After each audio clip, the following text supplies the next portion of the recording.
Peter Kenneth is back with a very strong warning. I want us to listen to him, after which, as usual, we are going to dissect his remarks for Kenyans to understand what they mean politically. Listen to this. Well, it adds more problems to the farmers, right? We all grew up in this area where coffee factories were giving genuine fertilizers. Now, if a farmer is being given fake fertilizer and then he's being taxed when that fertilizer he has to pay for and cannot help in his production, it's a disgrace. It's a disgrace, and the people who are concerned with this fertilizer, fake fertilizer, should actually make what you would say a normal call and quit. It's an embarrassment. Do you think there is politics in that? I don't want to go to the politics. I just want to say, if there is fake fertilizer and it has been proven, those responsible to take responsibility and pave way for others. You cannot deceive subsistence and small-scale farmers with fake fertilizer. And that is where the problem is. This government was elected overwhelmingly in this area. Some of us were on the other side, and we made it absolutely clear. The point is, people are suffering. The bulk of supporters are suffering. And we need to fix that suffering. It's no longer politics. The issue of doctors and interns is no longer politics. It's an issue of humanity, where service has to be provided to the people. The priest here was very clear that more people are dying now because they can't go to government hospitals because there are no services, and they cannot afford private hospitals.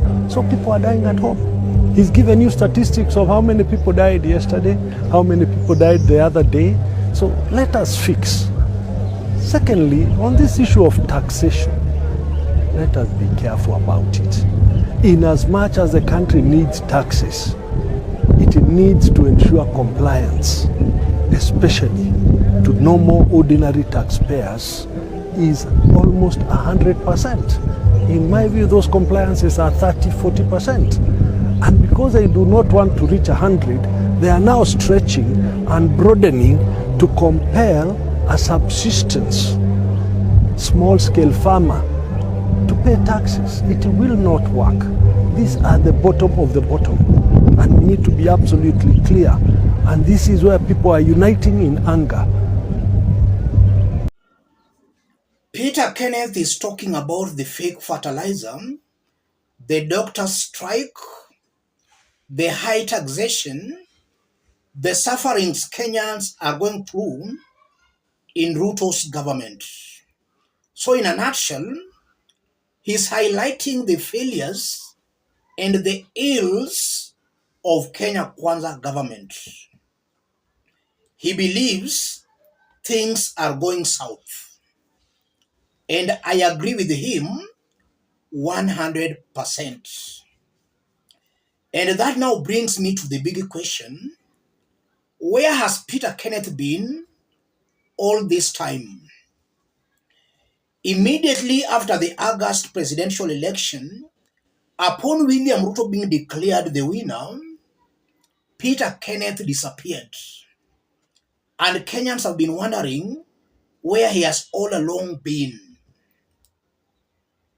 Why is he coming out now?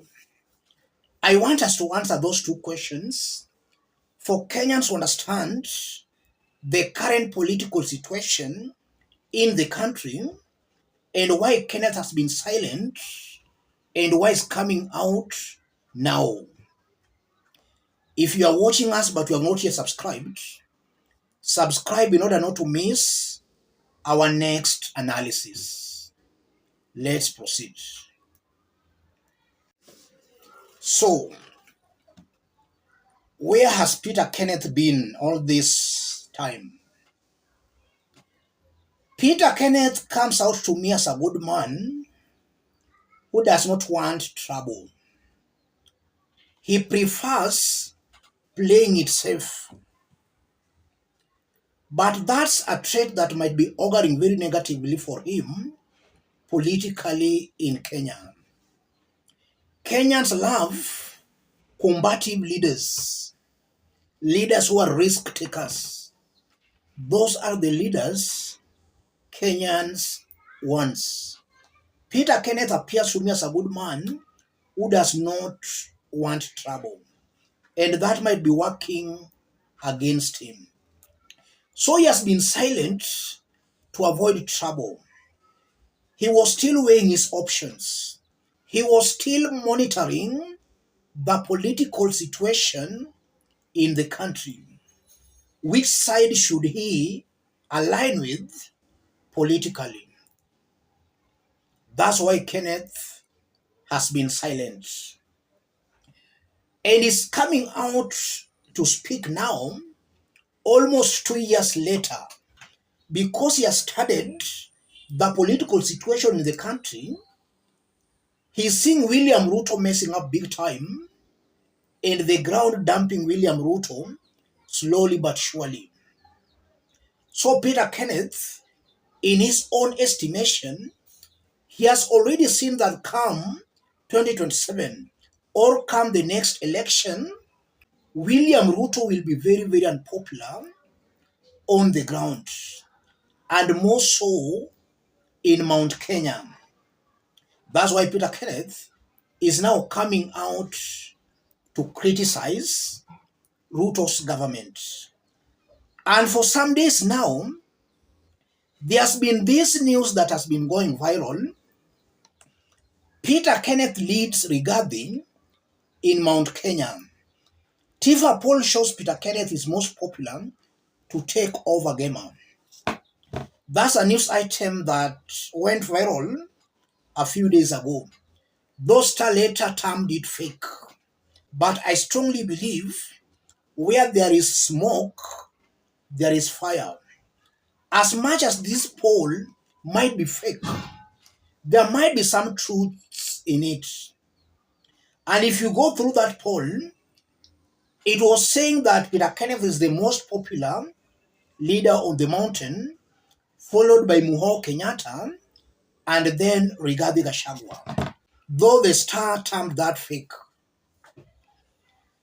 it's somehow certain and very clear that if William Ruto's government continues on this trajectory, then it's just a matter of time before William Ruto, Rigathi, and the Kenya Kwanza Brigade becomes politically relevant on the mountain. And as Ruto and Rigathi becomes irrelevant on the mountain, that popularity is clearly going somewhere and is going to William Ruto's critiques on the mountain. And I strongly believe that the biggest beneficiary of William Ruto's failures on the mountain, that person is Uhuru Kenyatta and his team on the mountain. Any person who shares Uhuru Kenyatta's beliefs and ideologies is most definitely going to get that popularity. As Ruto and Rigathi becomes unpopular, Uhuru Kenyatta and his team are clearly becoming very popular. I'm seeing a Peter Kenneth who is just going back to the fold where he was. He's trying to identify with Uhuru Kenyatta's axis, those criticizing William Ruto's government. I think that's why he's coming out now. He has realized the ground is becoming very hostile to William Ruto. So if he talks, he can be listened to. And now that this poll also came out, that might have also influenced Peter Kenneth to come out to start criticizing Ruto's government. Because the remarks, even though he's speaking them softly, he is criticizing Ruto's government. And that can point to the direction Peter Kenneth wants to take. I think that's what is going on here, ladies and gentlemen. So Peter Kenneth has just to be brave enough, bold, and also to be combative in order to have a serious impact on the ground, and more so on the mountain ground. Let me stop it there, ladies and gentlemen. If you are watching us but you have not yet subscribed, subscribe, give this video a like. Those who are watching us outside Kenya, drop a comment, let us know from which part of the globe you are watching us from. If possible, subscribe, give the video a like. Let's meet in our next analysis.